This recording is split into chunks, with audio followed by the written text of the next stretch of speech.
శాంతి. సూరజ్భాయిజీ చెప్పిన ఆస్కా పురుషార్థ్. ఈరోజు 16 జనవరి. మన అందరి తపస్సు అశరీరిగా అయ్యేందుకు. భగవాను వాచ, ఏ ఆత్మలైతే ఒక్క సెకండులో అశరీరిగా అవుతారో వారే పాస్ విత్ ఆనర్ గా అవుతారు. మనకి లక్ష్యము పాస్ విత్ ఆనర్ గా అవ్వడము. కావున మనము ఒక్క సెకండులో స్వయమును దేహ భావము నుండి ముక్తులుగా చేసుకొని అశరీరిగా అవ్వాలి. ఇది సంభవమయ్యేది మన సంకల్పాల వేగము నిదానంగా ఉన్నప్పుడే. మనము సత్యయుగంలో దేవతగా ఉండేవారము. సంకల్పాల వేగము ప్రతి నిమిషమునకు 8 నుండి 10 సంకల్పాలు మాత్రమే ఉండేవి. ఈరోజు నిమిషానికి 20-25 సంకల్పాలు జరుగుతూ ఉన్నాయి. ఎవరైతే ఇంకా ఎక్కువగా ఆలోచిస్తారో వారిలో ఈ వేగము ఇంకా ఎక్కువగా ఉంటుంది. దాని చేత మనస్సు యొక్క శక్తిని నష్టపోతాము. మనము మనస్సు యొక్క శక్తిని ఏకాగ్రం చేసుకోవాలి. కావున మనస్సులో సంకల్పాల వేగము స్వాభావికంగా అనగా నిమిషానికి 8 నుండి 10 సంకల్పాలు వచ్చే విధంగా ఉండాలి. అప్పుడే మనము ఎప్పుడు కావాలంటే అప్పుడు మనస్సుని స్టాప్ చేయగలము.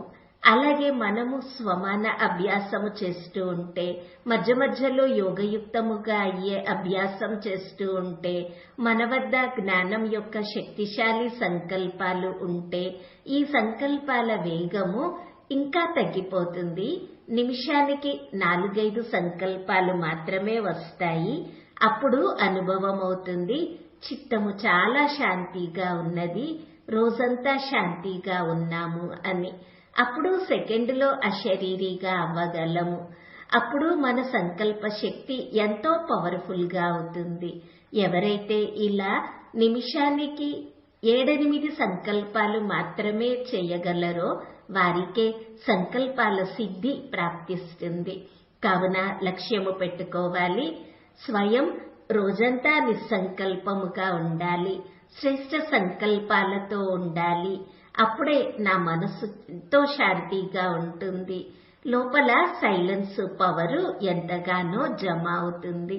బాబా చెప్పే మురళీలతో మనము శక్తిశాలి సంకల్పాలు మన వద్ద నోట్ చేసి పెట్టుకోవాలి.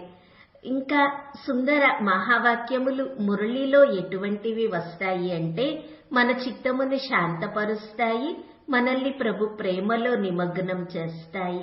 ఒక మహావాక్యము ఈరోజు తీసుకుందాము. బాబా చెప్పారు, ప్రపంచంలో ఏ దర్పణము భగవంతుడిని చూపించగలిగేది లేదు. కానీ మీరు మీ ముఖమును ఎటువంటి దివ్య దర్పణముగా చేసుకోవాలి అంటే ప్రపంచమంతా దానిలో బాబాని చూడగలగాలి అని. అలాగే మరొక మహావాక్యము, మీరు బాబా జ్ఞాపకంలో నిమగ్నమై ఉంటే మీకోసము ఆలోచించే పని కూడా బాబానే చేస్తారు. ఎటువంటి సుందర మహావాక్యములు ఇవి! ఇవి మన చిత్తమును శాంతపరుస్తాయి, ఎక్కువగా ప్రేరణని కలిగిస్తాయి.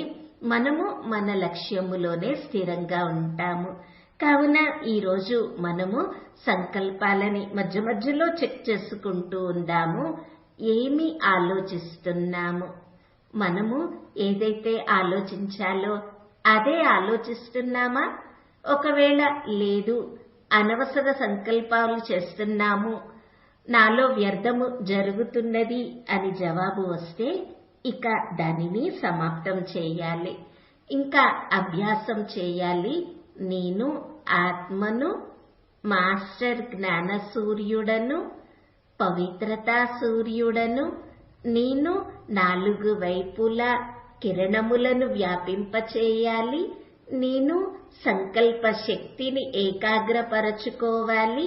నా జన్మయే బాబా యొక్క మహనీయ కార్యముల కోసము జరిగినది.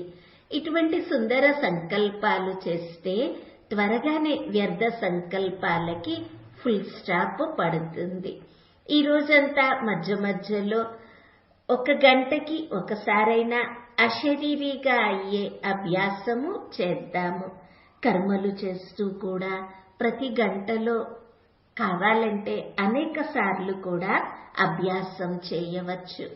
నేను ఆత్మను, మస్తకం మధ్యలో వెలిగిపోతూ ఉన్నాను. నేను మాస్టర్ జ్ఞాన సూర్యుడను, మాస్టర్ పవిత్రతా సూర్యుడను. నా నుండి 4 వైపులా కిరణములు వ్యాపిస్తూ ఉన్నాయి. వాతావరణమునంతటినీ చార్జ్ చేస్తూ ఉన్నాయి. ఓం శాంతి.